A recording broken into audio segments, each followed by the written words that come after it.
ایک press release اور اس میں ایک ایسا دعویٰ کہ جس نے پوری صورتحال کو نیا رخ دے دیا۔ جوائنٹ ایکشن کمیٹی کی جانب سے کہا گیا کہ قمر رضا فیلڈ مارشل سید عاصم منیر کی خصوصی کاوشوں پر جیک سے مذاکرات کے لیے آئے۔ سوال یہ ہے کہ کیا یہ سچ ہے، اور اگر نہیں تو یہ دعویٰ اب اسی وقت کیوں سامنے آیا؟ اس کی حقیقت کیا ہے؟ باخبر سیکیورٹی ذرائع اس دعوے کو اکثر مسترد کرتے ہیں۔ ان کے مطابق اگر قمر رضا کی جیک کے افراد سے ملاقات ہوئی بھی ہے تو اس کا فیلڈ مارشل سید عاصم منیر سے کوئی تعلق نہیں۔ قمر رضا اوورسیز فاؤنڈیشن کے چیئرمین ہیں۔ وہ جو کہتے ہیں، جن سے ملتے ہیں، یہ ان کا ذاتی معاملہ ہے۔ فوج کا اس سے کوئی تعلق نہیں، اور نہ ہی انہیں کبھی کسی قسم کا مینڈیٹ دیا، نہ کوئی سمجھوتا، نہ کوئی مذاکرات، نہ کوئی تبدیلی۔ ریاست کا موقف واضح ہے، صاف ہے۔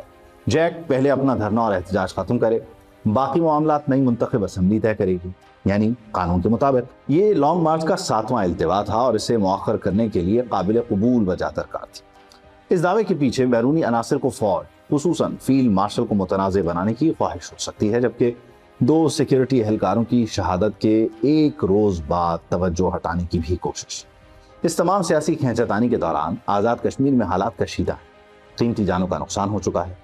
قانون نافذ کرنے والے اداروں کے اہلکاروں کو جیک کی جانب سے نشانہ بنایا گیا، اور کشمیر میں انتخابات 27 جولائی کو ہیں، جس کی انتخابی مہم کے لیے سیاسی قائدین وہاں موجود تھے۔ سیاسی قیادت متحرک ہے۔ بلاول بھٹو زرداری نے تفصیلی خط لکھا اور واضح کیا کہ پاکستان کی فوج ریاست کی ریڈ لائن ہے، مگر مذاکراتی عمل میں کوئی پیش رفت دکھائی نہیں۔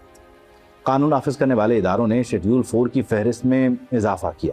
ایسے افراد جن پر جیک سے ہمدردی یا معاونت کا الزام ہے، بعض علاقوں میں انٹرنیٹ بند، کاروبار ٹھپ، راولہ کوٹ سمیت مختلف شہروں میں عام زندگی مفلوج ہے۔ سیکیورٹی ذرائع ایک اور دعویٰ بھی کرتے ہیں کہ جیک کو بیرونی، خصوصاً بھارتی فنڈنگ حاصل ہے، اور ناقابل تردید شواہد بھی موجود ہیں۔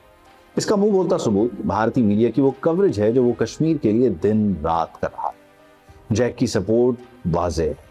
اب ذرا پیچھے چلتے ہیں۔ راولہ کوٹ 7 جون 2026، یہ وہ دن تھا جب صورتحال نے سب سے سنگین رخ اختیار کیا۔ آزاد کشمیر پولیس کے مطابق کل عدم قرار دی گئی عوامی ایکشن کمیٹی سے وابستہ مسلح عناصر نے قانون نافذ کرنے والے اداروں کو نشانہ بنایا۔ پولیس کے دعوے کے مطابق 4 اہلکار شہید اور 20 سے زائد زخمی۔ سی ایم ایچ راولہ کوٹ پر حملے کی بھی اطلاعات، ریاستی اداروں نے اسے انتہائی سنگین پیش رفت قرار دیا۔ اسی پس منظر میں حکومت نے JAAC اور عوامی ایکشن پارٹی کو کالعدم قرار دیا۔ یہ فیصلہ عوامی مطالبات کے خلاف نہیں بلکہ ان سرگرمیوں کے خلاف تھا جنہیں ریاست امن اور انتخابی عمل کے لیے خطرہ سمجھتی۔ اس سے پہلے کھائی گلا کا واقعہ، ایک مشکوک گاڑی کو روکنے کی کوشش پر اس میں موجود افراد نے پولیس پر فائرنگ کی، اور اس سے بھی پیچھے تنازع کی جڑ، تنازع کی بنیاد۔ عوامی ایکشن کمیٹی نے حکومت کے سامنے 38 مطالبات رکھے، 38 طویل مذاکرات ہوئے، 36 مطالبات پر اتفاق ہو گئے، تقریباً 95%۔ باقی 2 کا تعلق آئینی ڈھانچے سے تھا۔ آزاد کشمیر اسمبلی کی 12 مہاجر نشستیں، یہی سیاسی مطالبہ اور آئینی حقیقت ٹکرا گئے۔ نہ وزیر اعظم، نہ کابینہ، کسی کو اختیار نہیں ہے کہ انتظامی حکم سے آئینی ڈھانچہ بدل دے۔ یہ معاملہ نئی منتخب اسمبلی کے ہی سامنے رکھا گیا، مگر جواب میں نئی احتجاجی مہم کا اعلان ہوا، عین اس وقت جب آزاد کشمیر انتخابات کی طرف بڑھ رہا تھا۔ سپریم کورٹ آزاد جموں و کشمیر نے مشاورتی رائے جاری کی۔ عدالت نے واضح کیا کہ مہاجر نشستیں محض انتظامی بندوبست نہیں بلکہ آئین کا حصہ ہیں، اور انہیں تبدیل کرنے کا واحد راستہ آرٹیکل 33 کے تحت آئینی ترمیم۔ عدالت کا وہ جملہ جو اس پوری کہانی کا مرکزی نقطہ بن گیا، آئینی ترمیم ایک سنجیدہ آئینی عمل، ایسا مطالبہ نہیں جسے حکومت سے دباؤ ڈال کر حاصل کیا جا سکے۔ عدالت نے احتجاج کے حق کو تسلیم کیا، مگر یہ بھی کہا کہ یہ حق لامحدود نہیں۔ اگر احتجاج، سڑکوں کی بندش، اداروں میں مداخلت یا انتخابات میں رکاوٹ کا ذریعہ بنے تو ریاست مداخلت کر سکتی ہے۔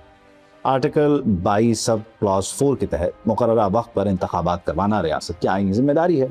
کوئی سیاسی تحریک اسے ملتوی کرنے کا جواز نہیں بن سکتی، اور عدالت نے یہ بھی یاد دلایا کہ آئینی حقوق صرف احتجاج کرنے والوں کے نہیں بلکہ تاجروں کے، طلباء کے، مریضوں کے، روزگار پر جانے والوں کے اور ووٹ ڈالنے والوں کے بھی حقوق اتنے ہی اہم۔ کوئی گروہ اپنے مطالبات کی بنیاد پر باقی معاشرے کو یرغمال نہیں بنا سکتا۔ جمہوریت صرف مطالبات کا نام نہیں، جمہوریت ان مطالبات کو آئینی طریقے سے حاصل کرنے کا نام ہے۔